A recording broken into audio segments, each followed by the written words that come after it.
7 India, सच दिखाने की हिम्मत।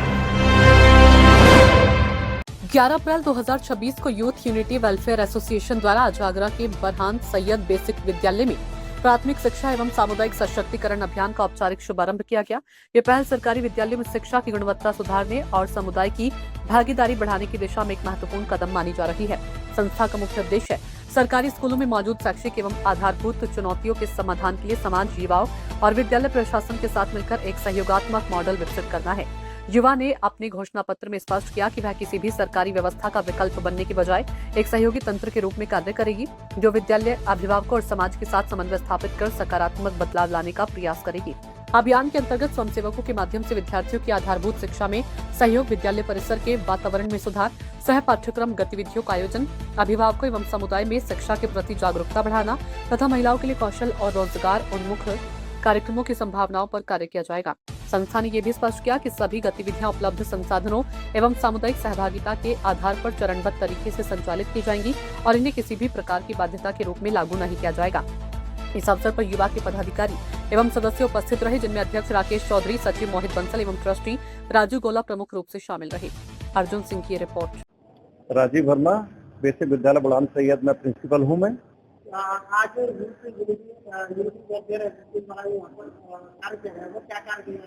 जी, आज इस विद्यालय में राजू गोला जी और उनकी पूरी टीम, हमारे विशेष अतिथि भी आए हुए हैं, देखने हमारे साथ में खड़े हुए हैं। तो इन सब ने आकर विद्यालय में यहाँ इसको गोद लेने के लिए हमसे कहा है। ये बच्चों के लिए जो भौतिक सुविधाएं हैं या पढ़ाई के लिए टीचर्स की आवश्यकता है या बच्चों को कहीं भविष्य में आगे पढ़ाई में कोई कमी आती है, धन की रुकावट ना हो, उसके लिए आज पूरी टीम ने इनको बच्चों को आश्वासन दिया है कि हम भविष्य में इनके लिए हमेशा सेवा देंगे और कोई रुकावट नहीं आने देंगे। साथ ही क्या लगता है जो सरकारी विद्यालयों में टीचर्स की जो कमी है, क्या इस तरह से प्रस्तुति हो पाएगी या सरकार को इसके लिए कदम उठाना चाहिए? देखिए, टीचर हमारा आगरा या उत्तर प्रदेश की बात नहीं कर रहा हूँ, मैं सभी जगह बात कर रहा हूँ, बहुत पूरी ईमानदारी से लगन से काम कर रहा है। लेकिन कहीं कहीं देखा जाए तो टीचर, खासकर नगर क्षेत्र में टीचर बहुत कम है। मैं बात करता हूँ इस आगरा नगर क्षेत्र की, तो 135 विद्यालय हैं और मात्र 104 टीचर हैं। अगर हमको टीचर पूरा अच्छे से अपॉइंटमेंट दे दिया जाए या ग्रामीण क्षेत्र से यहाँ ट्रांसफर कर दिया जाए तो इन स्कूलों की दशा वो दिन दूर नहीं है, ये पीटर्स, पैट्रिक्स और जॉर्जस का मुकाबला करेंगे। देखिए, सरकारी स्कूल भले ही चल रहे हैं, मगर ऐसे बहुत सारे स्कूल हैं जहाँ पर शिक्षा की कमी है, क्योंकि शिक्षक नहीं है। और सरकार को विशेष ध्यान देना चाहिए इन चीजों पर। जब शिक्षक नहीं होंगे तो बेटियां कहाँ से शिक्षा पाएंगी, बच्चे कहाँ से शिक्षित होंगे? हमारा देश पढ़ेगा नहीं तो बढ़ेगा कैसे?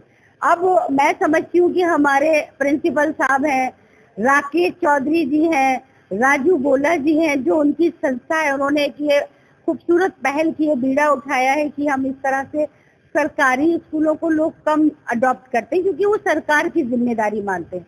मगर ये अच्छी पहल है। अगर ऐसा होने जा रहा है तो हमें लगता है कि शहर के सभी समाज सेवियों को उसमें बढ़ चढ़कर हिस्सा लेना चाहिए, जैसा कि प्रिंसिपल साहब ने पहले भी कहा था और राघवेंद्र मीनू जी ने भी, कि जितने भी IAS PCS अगर आप उठाएंगे तो वो लैंप के नीचे मुश्किलों से भरे माहौल में पढ़कर वो वहां तक पहुंचे। मैं समझती हूँ कि जितने भी कॉन्वेंट वाले हैं ना, वो आरामदायक जो सुविधाएं मिलती हैं वो बच्चे शिक्षित नहीं होते, बहुत कम होते हैं। इन्हीं जगहों पे से उठकर बच्चे IAS PCS बनते हैं जो देश की रक्षा और सुरक्षा में भागीदार। आप भी मानते हैं, प्रिंसिपल भी मानते हैं, समाज भी मानता है इस बात को, लेकिन सरकार क्यों नहीं मान रही? सरकार क्यों नहीं मान रही कि सरकारी स्कूलों को उस तरह की सुविधाएं प्रोवाइड की जाए? नहीं, देखिए, सरकार भी कर रही है, बहुत काम कर रही है। थोड़ा सा सरकार को ध्यान देने की बस ये जरूरत है। और हम जैसे नुमाइंदे जो सरकार के पहरेदार हैं, पैरोकार हैं, ये हमारी रिस्पॉन्सिबिलिटी बनती है कि हम उस आवाज को सरकार तक पहुंचाएं। कोशिश करनी चाहिए, कोशिश करने वालों की हार नहीं होती।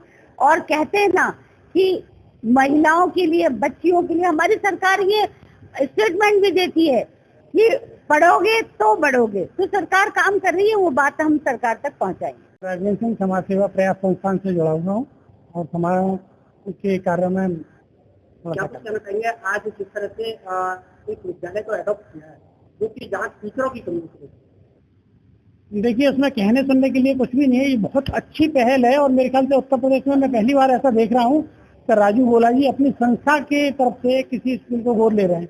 और जितनी भी संस्थाएं चल रही हैं आगरे में मेरे ख्याल से शायद 20,000 से ज्यादा संस्थाएं होंगी। अगर सभी संस्थाएं इतना प्रयास करें शिक्षा को बढ़ावा देने के लिए, कर एक स्कूल गोद ले लें, तो मेरे ख्याल से शायद सरकार की भी हमें जरूरत नहीं पड़ेगी। हम लोग करते क्या है कि सरकार को देखते हैं कि सरकार क्या कर रही है, फिर हम देखते हैं सरकार दे क्या रही है, फिर हम देखते हैं कि साथ टीचरों की आज की तारीख में भारतीय संविधान के अनुसार सरकार द्वारा लोगों द्वारा चुनी हुई सरकार लोगों के हिस्से कार्य करे वही सरकार होती है। तो इस तरह से कैसे कह सकते हैं कि सत्ता अगर बैठा है तो सत्ता का काम है, सरकार का काम है शिक्षा देना। देखिए समय को कोई रोक नहीं सकता है। आपने बिल्कुल बढ़िया प्रश्न किया, पर आज की जो साल अगर हम देख रहे हैं कि बच्चे जो 10th में पढ़ रहे हैं और वो सरकार का मुंह देखते रहें और पढ़े नहीं, तो सर सरकार की तरफ से टीचर आएंगे या सरकार की तरफ से कुछ व्यवस्थाएं आएंगी तब हम पढ़ेंगे। तो बच्चे को तो पढ़ना है और किसी न किसी अधिकार है, शिक्षा का अधिकार है, शिक्षा का अधिकार है। शिक्षा का अधिकार आप जो कहलवाना चाह रहे हैं शिक्षा का अधिकार है, पर लेकिन जब व्यवस्था नहीं हो पा रही है पूरी तरह से, उसमें हम लोग क्या करेंगे? सामाजिक संगठनों को तो आगे आना पड़ेगा। सरकार फेल है, बिल्कुल शिक्षा के मामले में फेल है, आपके और बाकी रोजगार के मामले में फेल है। तो बहुत सारी चीजों में, पर हम इन चीजों पर अगर जाएंगे तो फिर जो हम सामाजिक संगठन चला रहे हैं उसको फिर हम चलाने से फायदा क्या? मेरा नाम कुलदीप ठाकुर है। डॉक्टर क्या कुछ कहना चाहिए? जिस तरह से अगर शिक्षा की बात कीजिए, सरकारी स्कूलों में शिक्षक नहीं है, तो क्या लगता है सरकार कहीं न कहीं फेल है क्या? नहीं, सरकार फेल नहीं है। देखिए क्या होता है, बहुत सारे काम सरकार करती है, लेकिन समाज के कुछ अच्छी जो जैसे इस सोसाइटी ने किया है, ट्रस्ट ने किया है, वैसे काम कुछ हमारी जिम्मेदारी बनती है, कुछ हमें भी करने हैं।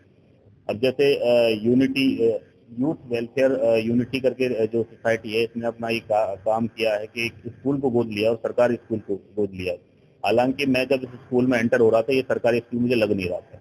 मैं इसके लिए बहुत बधाई प्रिंसिपल साहब को देना चाहता हूँ कि उन्होंने यहाँ इतनी व्यवस्था अच्छी कर रखी है, और आगे भी क्योंकि अब ऐसी सोसाइटियाँ आगे आई हैं तो और अच्छी व्यवस्थाएं होंगी। किसी भी देश की तरक्की शिक्षा पर निर्भर है, लेकिन जिस तरह से शिक्षा का निजीकरण करके लोगों के हित मारे जा रहे हैं, तो क्या लगता है कि सरकार की दशा केवल प्राइवेटाइजेशन को बढ़ावा देने के लिए? नहीं, देखिए हर चीज जरूरी है समाज में। प्राइवेट स्कूल भी जरूरी हैं, सरकार का काम है सरकारी स्कूलों को चलाना। लेकिन मैं बस इतना आपके माध्यम से कहना चाहूंगा कि इन स्कूलों की जो व्यवस्थाएं वो और बेहतर की जा सकती हैं, तो उसमें जरूर सोचना चाहिए सरकार को। और कुछ सामाजिक संस्थाएं ऐसा जो काम कर रही हैं, ये जब आगे आएंगी तो इन स्कूलों की और दशा दिशा सब सुधरेगी, क्योंकि बच्चों का भविष्य निर्माण हम सबकी जिम्मेदारी है, और जिम्मेदारी को हम लोगों को सबको निभाना चाहिए। मेरा नाम हिमानी चतुर्वेदी है और क्या कुछ कहना चाहेंगे युवा द्वारा जो कार्यक्रम किया गया? बहुत बेहतरीन कार्यक्रम है। और जैसा कि मैंने कार्यक्रम के बीच में भी कहा कि आज के समय में जब सब लोग अपने हकों के बारे में बात करते हैं, जिन्हें क्या चाहिए, किससे क्या चाहिए, इस बार की आपाधापी है, खूब लड़ाई है आपस में, ऐसे में अगर युवा आगे बढ़ करके इतने सारे विषय को रख रहे हैं कि देश के लिए क्या क्या संविधान द्वारा शिक्षा का अधिकार दिया गया है, लेकिन शिक्षा का अधिकार कैसे पूरा हो पाएगा जब सरकारी विद्यालयों में टीचर प्रोवाइड करा पाएंगे? देखिए सरकार का चूंकि इतना व्यापक एक वो है, और शिक्षा हमारी फंडामेंटल राइट्स में से एक है। देखा जाता है कि कई सारी ऐसी जगह हैं जहाँ पर आपूर्ति जो है वो करा पाना बहुत मुश्किल है, और दोनों ही स्थितियों में हमें लगता है कि लगातार निरंतर होने वाला ये कार्य है।